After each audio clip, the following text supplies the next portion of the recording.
Globally, the top story right now, if you're paying attention, is Jade Helm, the domestic military exercise that has America very concerned. Rand Paul, Ted Cruz, the governor of Texas, and even Chuck Norris are raising their own concerns. A few days ago, in his column on WorldNet Daily, Chuck Norris wrote, quote, "Concerned Texans and Americans are in no way calling into question our brave and courageous men and women in uniform. They are merely following orders. What's under question are those who are pulling the strings at the top of Jade Helm 15 back in Washington. The U.S. government says it's just a training exercise, but I'm not sure the term just has any reference to reality when the government uses it." We've been covering it at Next News for weeks now. Our main investigation, Jade Helm Decoded, was even featured on the CBS National News. And the pushback from the people is continuing to grow. Some say the whole exercise may be scrapped altogether. Now, when we report stories here, we wait until there are multiple sources before we take any action. That is why this specific report is so important. It revolves around the reason certain states were selected to participate in the exercise and why certain states or regions were labeled as hostile. Jade Helm can easily serve multiple purposes, two of which are worst-case scenarios. The first is that this is to acclimate troops to performing clandestine actions against U.S. citizens in the event of total societal breakdown, economic collapse, civil uprising, or catastrophic natural disaster. That's what we covered in Jade Helm Decoded, and that's linked below. The second is the focus of this report, and equally disturbing. In our report titled Jade Helm Preparing for Armageddon, we propose that the U.S. military was training for expanding operations in the Middle East in coordination with their NATO allies, fulfilling an apocalyptic prophecy. Well, now, let's take a look at the publicly available and verifiable information that is at our disposal. The military has been out in the public, openly saying they are training for overseas deployment. If we accept that on its face, and it's true, then a covert invasion and takeover of foreign nations is definitely in play, and multiple outlets have already connected the dots in a very startling way. Sputnik News did a great job dissecting this information, and much of what follows is based on their research.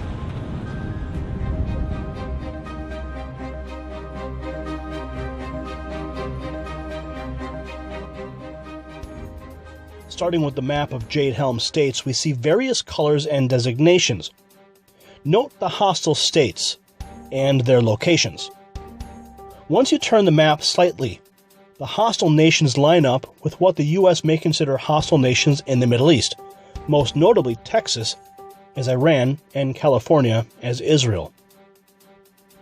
Analysts propose that the simulated invasion of Iran, or Texas, would be launched and coordinated across the Gulf of Mexico at Elgin Air Force Base. The Gulf of Mexico would be playing the role of the Atlantic Ocean or perhaps the Persian Gulf. Camp Shelby, Mississippi would play the role of a Saudi base. Warfighters comprised of the 155th Armored Brigade Combat Team hosted a combined arms live-fire exercise here at Camp Shelby's Joint Force Training Center. This event shows that the Mississippi National Guard has the capability of simultaneously acquiring and firing at multiple targets. When you conduct a combined arms live fire rehearsal, it's bringing all those forces to bear that you train at all summer long. This combined arms live fire exercise is the highlight of the Tupelo-based 155th Armored Brigade Combat Team's Warfighter exercise. This event for the Mississippi National Guard was the first of its size in over a decade. Reporting for the Mississippi Minuteman, I'm Army Sergeant Michael Needham. New Mexico, labeled as a brown or uncertain-leaning hostile state, would play the role of Iraq. Geographically next to Texas, it shares similar terrain as well as similar military bases that could offer staging and material support for an invasion of Iran.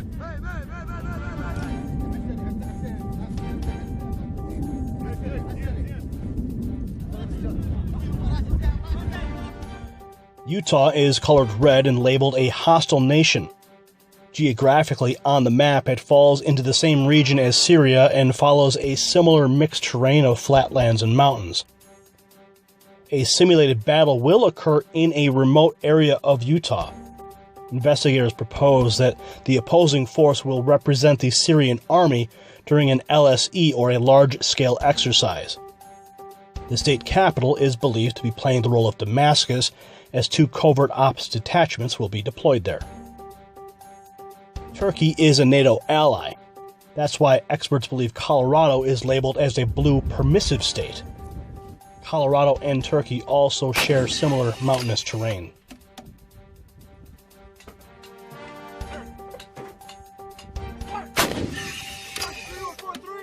Arizona is labeled as neutral-leaning friendly state, colored light blue.